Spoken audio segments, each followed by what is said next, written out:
অনেকদিন আগে আমাদের এই ভারতবর্ষে দশরথ নামে এক রাজা ছিলেন। সরযূ নদীর ধারে অযোধ্যা নগরে তিনি রাজ্য করিতেন। সেকালের অযোধ্যা নগর ৪৮ ক্রোশ লম্বা আর ১২ ক্রোশ চওড়া ছিল। তাহার চারিদিকে প্রকাণ্ড দেওয়ালের উপরে লোহার কাঁটা দেওয়া ভয়ঙ্কর অস্ত্র সকল সাজানো থাকিত। তখনকার অযোধ্যা দেখিতে খুব সুন্দরও ছিল। ছায়ায় ঢাকা পরিষ্কৃত পথ, ফুলে ভরা সুন্দর বাগান আর দামি পাথরের ৭ তলা ৮ তলা জমকালো বাড়িতে নগরটি ঝলমল করিত। এই অযোধ্যা নগরে সাদা পাথরের বিশাল রাজপুরীতে সাদা ছাতার নিচে বসিয়া মহারাজ দশরথ তাহার রাজ্যের কাজ দেখিতেন। এমন রাজা দশরথ, তাহার একটিও ছেলে ছিল না। ছেলে নাই বলিয়া তিনি ভারী দুঃখ করিতেন। একদিন তিনি মন্ত্রীদিগকে বলিলেন, দেখো, আমি যজ্ঞ করিব, হয়তো তাহাতে খুশি হইয়া দেবতারা আমাকে পুত্র দিবেন। এ কথা শুনিয়া সকলে বলিল, মহারাজ, আপনি ঋষ্যশৃঙ্গ মুনিকে নিয়ে আসুন, তিনি যজ্ঞ করিলে নিশ্চয়ই আপনার পুত্র হইবে। এই মুনির হরিণের মতো শিং ছিল, তাই লোকে তাহাকে ঋষ্যশৃঙ্গ বলিত। মন্ত্রীদিগের কথা শুনিয়া দশরথ বলিলেন, বড় ভালো কথা, আমি নিজেই তাহাকে আনিতে যাইব। দশরথ সেই অঙ্গদেশে গিয়া ঋষ্যশৃঙ্গ মুনিকে লইয়া আসিলেন। তারপর যজ্ঞ আরম্ভ হইল। আগে হইল অশ্বমেধ যজ্ঞ। সেখানে কত মুনি, কত ব্রাহ্মণ, কত রাজা আর কত লোকজন কত আসিয়াছে, তাহার লেখাজোখা নাই। মিথিলার রাজা জনক, অঙ্গদেশের রাজা লোমপাদ, মগধের রাজা, পূর্বদেশের রাজা, সিন্ধু দেশের রাজা, সৌবীরের রাজা, সৌরাষ্ট্রের রাজা, আর কত বলিব। যজ্ঞের কয়দিন সকলে কি আনন্দ করিয়া যে নিমন্ত্রণ খাইল, তাহা কি বলিব। অশ্বমেধ যজ্ঞ শেষ করিয়া ঋষ্যশৃঙ্গ বলিলেন, এরপর পুত্রেষ্টি যজ্ঞ করিলে মহারাজের ছেলে হইবে। তখনই পুত্রেষ্টি যজ্ঞ আরম্ভ হইল।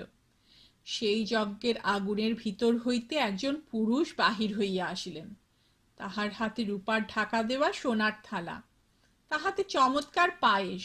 সেই ভয়ঙ্কর পুরুষ দশরথকে বলিলেন, ব্রহ্মা নিজে এই পায়েস রাধিয়া পাঠাইয়াছেন, ইহা রানীদিগকে খাইতে দাও, নিশ্চয়ই তোমার পুত্র হইবে। এই বলিয়া তিনি কোথায় যে মিলাইয়া গেলেন, কেহ দেখিতে পাইল না। দশরথের কি আনন্দ! এই পায়েস রানীদিগকে খাইতে দিলেই তাহার পুত্র হইবে।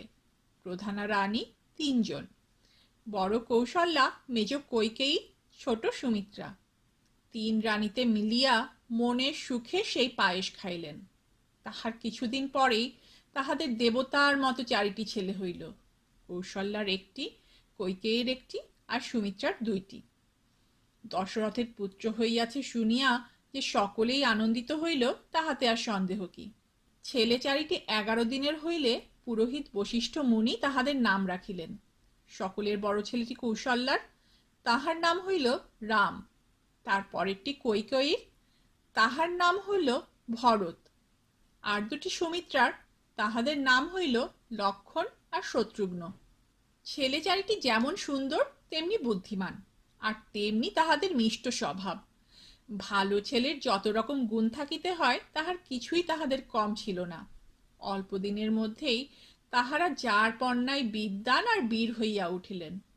লেখায় পড়ায় যুদ্ধে শিকারে কোনো কাজেই তাহাদের মতন আর কেহ ছিল না। ভাইকে কেমন করিয়া ভালোবাসিতে হয়, তাহা রাম, লক্ষণ আর ভরত আর শত্রুঘ্নকে দেখিলে বুঝিতে পারিতে। তাহাদের মধ্যে আবার রামকে লক্ষণ আর ভরতকে শত্রুঘ্ন আরো বেশি করিয়া ভালোবাসিতেন। ইহাদিগকে দেখিলে সকলেই সুখী হইত। রাজা দশরথ যে কতখানি আনন্দিত হইতেন, তাহা বলিয়া শেষ করা যায় না।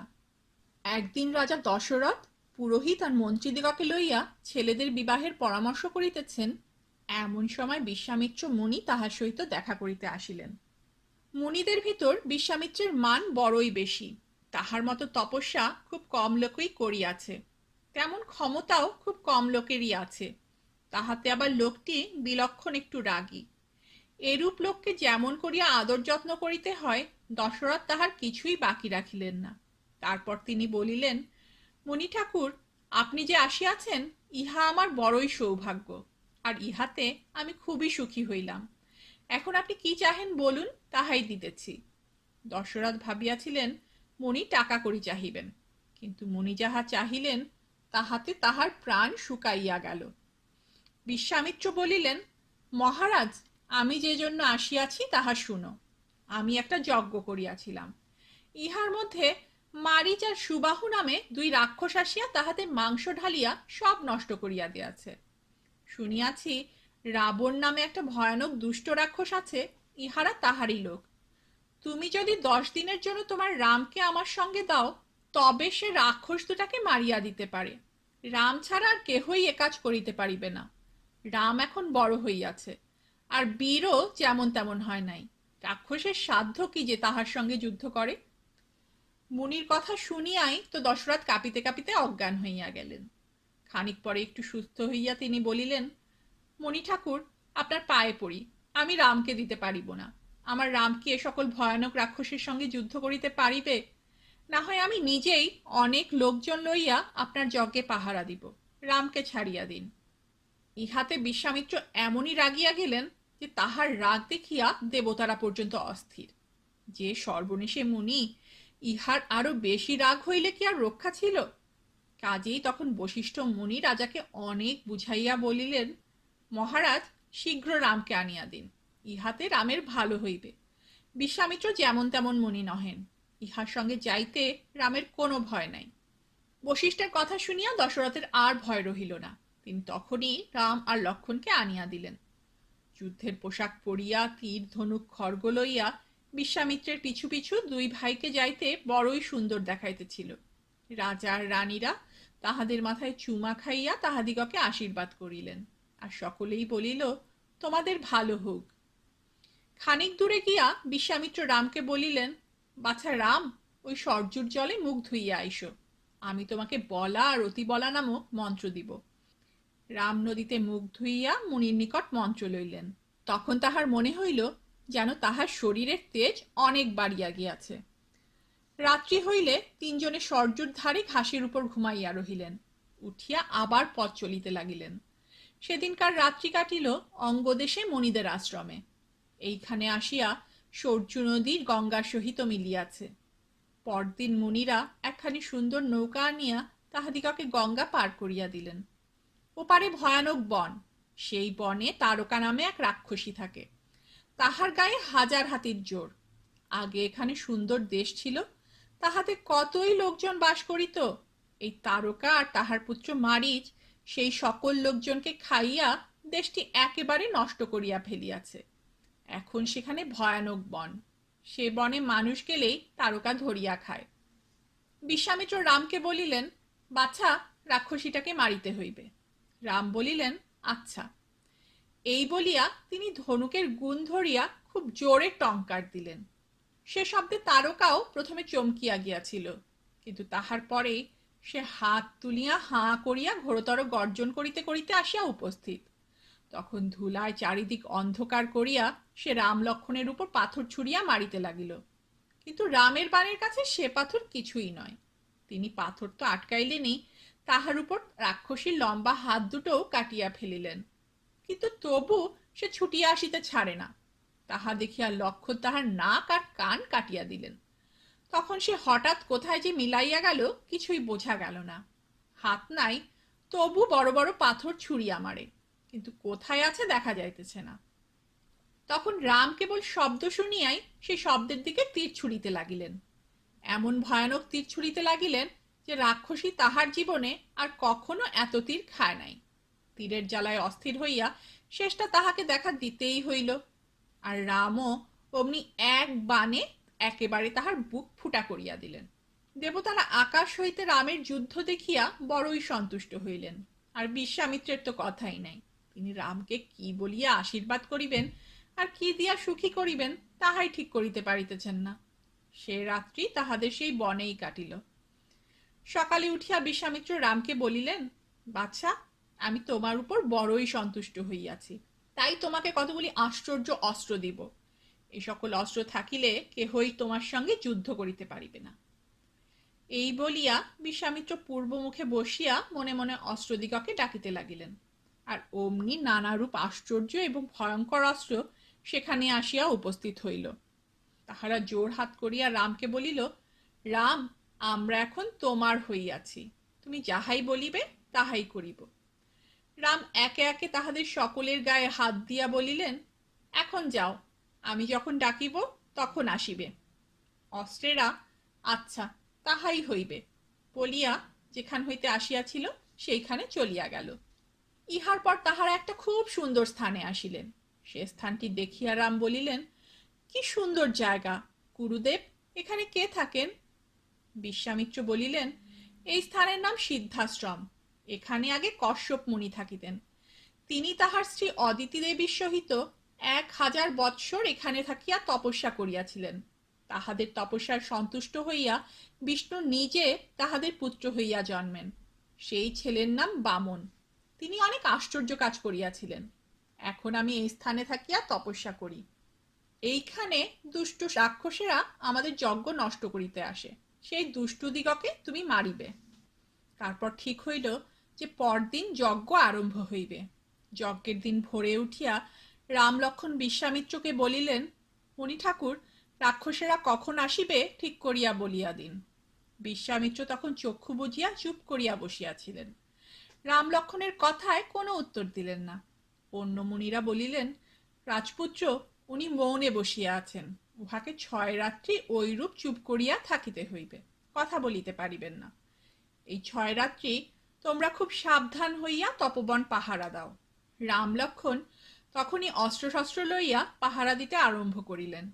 দিন নাই রাত নাই, চোখে ঘুম নাই, খালি কখন রাক্ষস আসে সেই দিকেই তাহাদের মন। এইরূপে 5 দিন চলিয়া গেল। 6 দিনের দিন তাহারা আরো বেশি করিয়া পাহারা দিতে লাগিলেন। এমন সময় দপ করিয়া যজ্ঞের বেদী জ্বলিয়া উঠিল। তাহার সঙ্গে সঙ্গে আকাশে ভয়ানক শব্দ আর যজ্ঞের জায়গায় রক্তবৃষ্টি। তখন রাম উপরের দিকে চাহিয়া দেখিলেন, মারীচ আর সুবাহুর সঙ্গে বড় বড় বিকটাকার রাক্ষসেরা দল বাঁধিয়া যজ্ঞ নষ্ট করিতে আসিয়াছে। তাহা দেখিয়া রাম মারীচের বুকে মানবাস্ত্র নামক বাণ ছুড়িয়া মারিলেন। বাণের চোটে সে বেচারা অজ্ঞান হইয়া ঘুরিতে ঘুরিতে একেবারে 100 যোজন দূরে সমুদ্রে গিয়া পড়িল।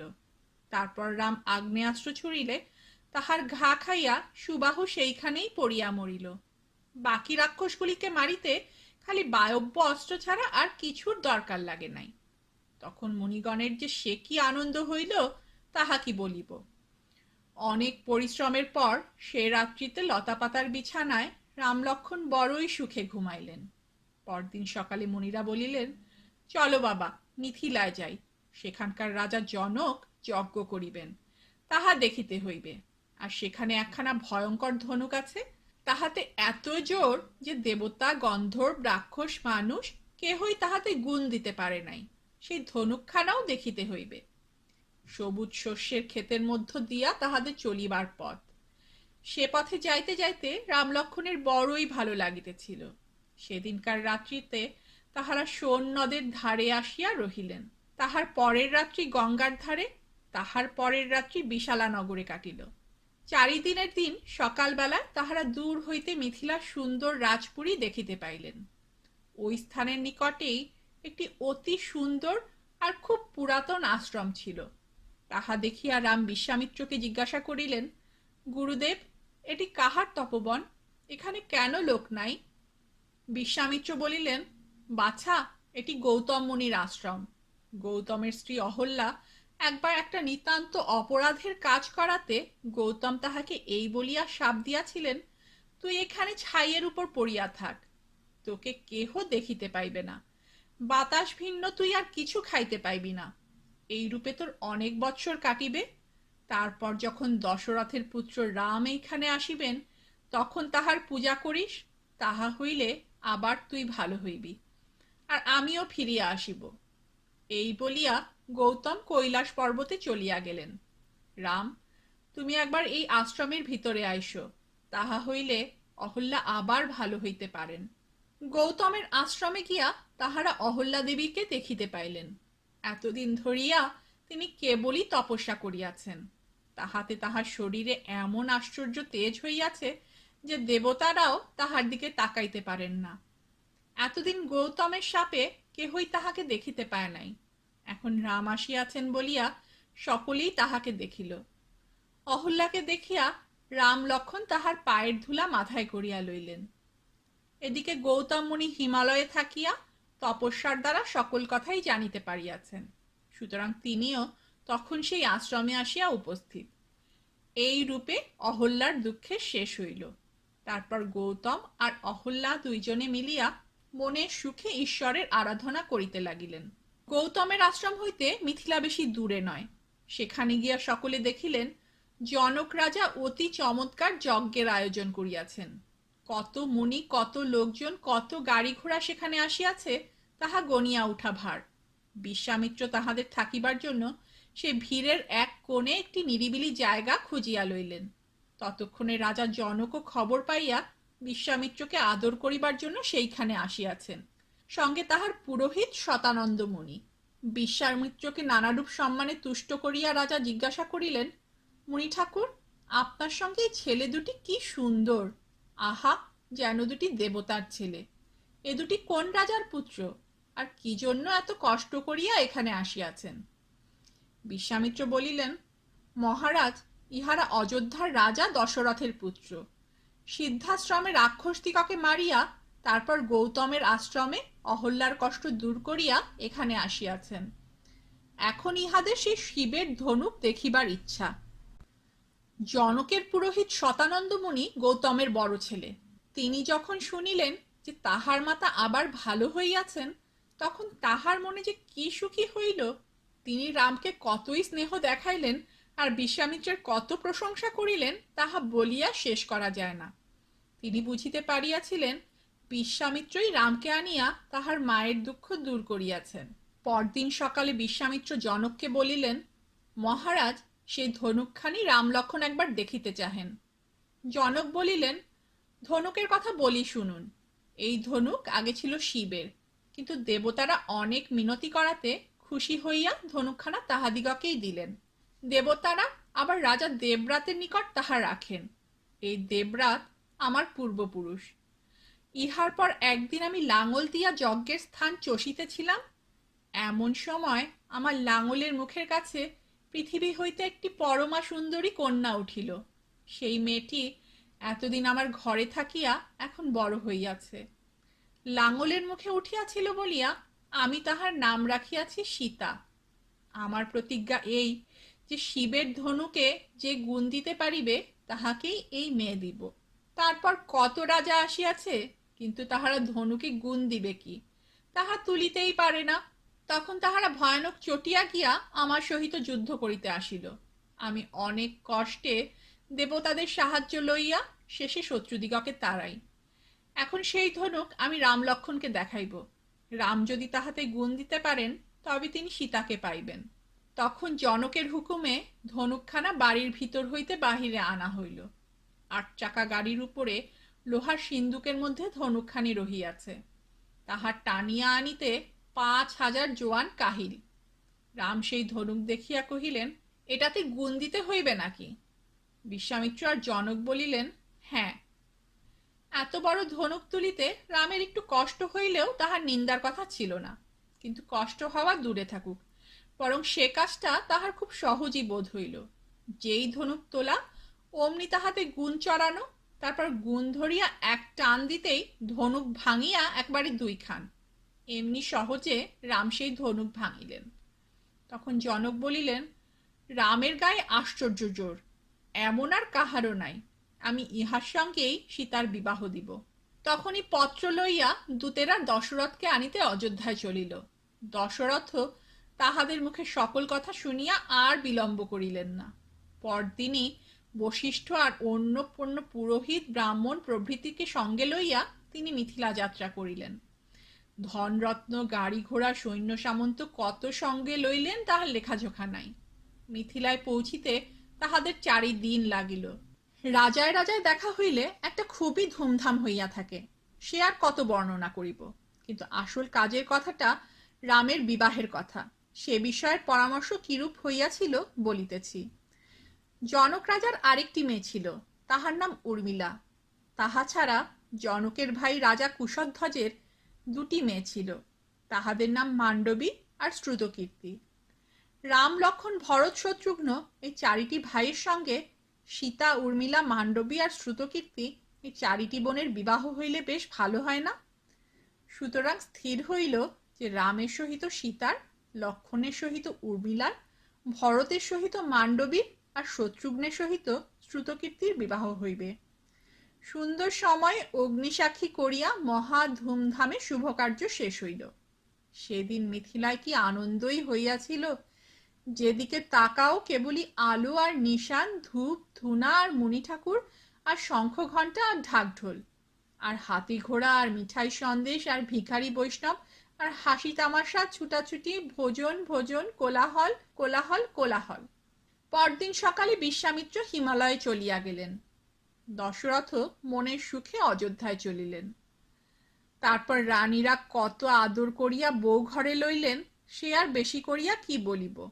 সে সময় পূজা অর্চনা, গান বাজনা, আমোদ আহ্লাদ অবশ্যই হইয়াছিল। রানীরা বৌদিগকে আশীর্বাদ করিয়া বসন ভূষণ কত কি দিয়াছিলেন, সে খবর কে রাখে। আমি কেবল ইহাই জানি যে ইহার কিছুদিন পরে ভরত আর শত্রুঘ্ন মামার বাড়ি বেড়াইতে গেলেন।